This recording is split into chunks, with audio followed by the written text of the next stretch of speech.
निघून गेले वर्ष ऋतू. हे लक्ष्मण आणि प्रभू रामचंद्र वाल्मिकी रामायणामध्ये प्रभू रामचंद्र निसर्गाच्या सानिध्यामध्ये.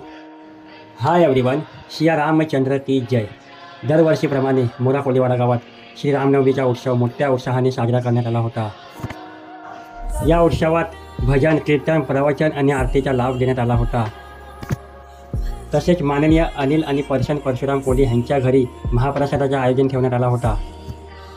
तसेच श्री रामनवमीच्या दिवशी BAPS श्री स्वामीनारायण जयंती म्हणजे बाळ घनश्यामचा जन्मदिवस साजरा करण्यात येत असतो. प्रत्यक्ष भगवंत या पृथ्वीवर सर्व जीवाचा कल्याण करण्या हेतू बाळ घनश्यामच्या रूपात जन्म घेण्यात आला होता. तुम्हा सर्वांना श्री रामनवमीच्या मंगलमय शुभेच्छा. आयुष्यात सुख, शांती, समृद्धी, भक्ती कायम लाभो हीच श्री रामाच्या चरणी प्रार्थना. बोला श्री एकविरा मातो श्री की जय. श्री रामचंद्र की जय.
अयोध्यापति श्री रामचंद्र की जय. जय श्री राम.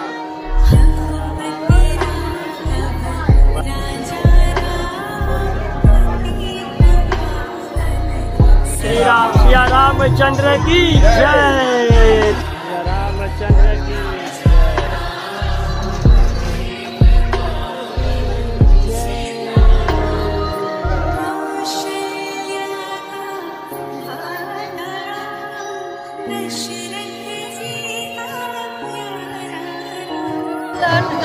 बोला श्री सिया रामचंद्र की जय।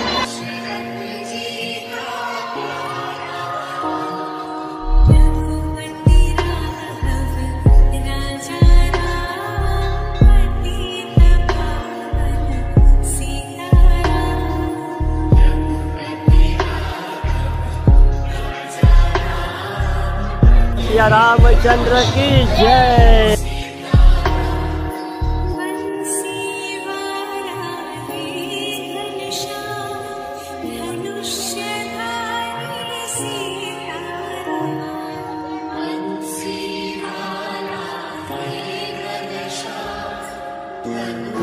बोलो सिया रामचंद्र की जय।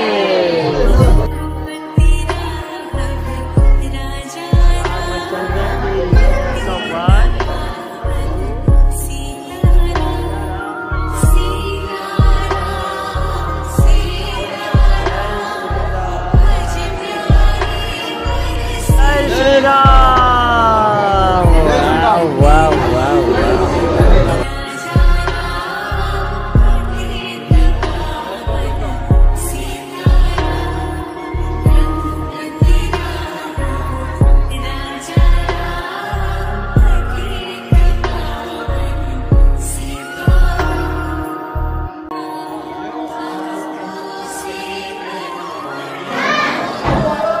चला सिया रामचंद्र की जय। जय श्री राम। बोला रामचंद्र की जय। जय श्री राम।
पंढरीशी नाही कोणाभिमान काया पुढे गणयोगाविनाश अयोध्यापती रामचंद्र भगवान की